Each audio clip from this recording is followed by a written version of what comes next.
लोग कहते हैं पारस पत्थर लोहा छूकर सोना बना देता है। लेकिन अगर मैं कहूं, पारस पत्थर कोई पत्थर नहीं, एक अंडा है। हाँ, तितहरी का अंडा। और ये सिर्फ कहानी नहीं है, ये प्रकृति का वो राज है जिसे हमने मजाक समझ लिया। लेकिन ध्यान से सुनिएगा, क्योंकि अगर आपने बीच में स्किप किया तो आप असली मतलब मिस कर देंगे। आपने तितहरी देखी होगी, छोटी सी चिड़िया, हमेशा जमीन पर चलती हुई, और सबसे अजीब बात, लोग कहते हैं ये आसमान की तरफ पैर करके सोती है। अब सवाल है, कोई चिड़िया ऐसा क्यों करेगी?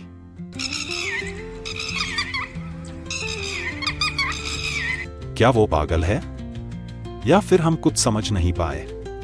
तितहरी हमेशा चौकन्नी रहती है, हर छोटी आवाज पर बोलती है, रात में भी बोलती है। क्योंकि वो जमीन पर अंडे देती है, पेड़ पर नहीं, घोंसले में नहीं, सीधे मिट्टी पर। सोचिए कितना बड़ा रिस्क है। लेकिन असली सवाल ये नहीं है, असली सवाल है, अगर अंडा इतना कीमती है तो वो उसे छुपाती क्यों नहीं? अब ध्यान से सुनिए, तितहरी का अंडा रंग में ऐसा होता है कि मिट्टी में मिल जाए, भूरा, धब्बेदार, बिल्कुल पत्थर जैसा। अगर आप पास से गुजर जाए आपको दिखेगा ही नहीं। अब सोचिए, लेकिन अभी असली ट्विस्ट बाकी है। लोग कहते हैं तितहरी आसमान को पैर से रोकती है। क्यों? ये सिर्फ कहावत नहीं है। वैज्ञानिक रूप से देखा जाए तो तितहरी सामान्य तरीके से ही बैठती है, लेकिन लोक कथाओं में कहा गया कि वो आसमान गिरने से रोकने के लिए पैर ऊपर करती है। वो अपने अंडों की रक्षा के लिए हर पल तैयार रहती है।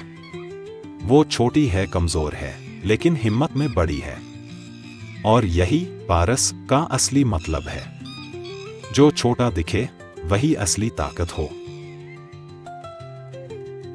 अब सोचिए, लोग करोड़पति बनने के लिए पत्थर ढूंढते हैं, ताबीज ढूंढते हैं, जंगलों में जाते हैं, लेकिन प्रकृति कहती है जिस चीज को तुम साधारण समझ रहे हो वही असली चमत्कार है।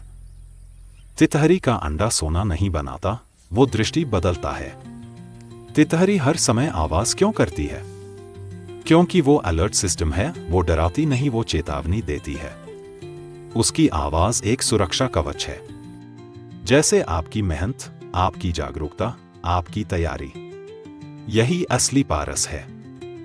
अगर आप सोचते हैं कि कोई चीज छूकर आपकी किस्मत बदल देगी तो आप गलत रास्ते पर हैं। लेकिन अगर आप समझ जाएं कि हर छोटी चीज में संभावना छिपी है तो वही आपका पारस है। अब जब अगली बार आप तितहरी देखें तो उसे साधारण मत समझिएगा, क्योंकि उसके अंडे में सोना नहीं, जीवन है। और जीवन से बड़ा खजाना कोई नहीं।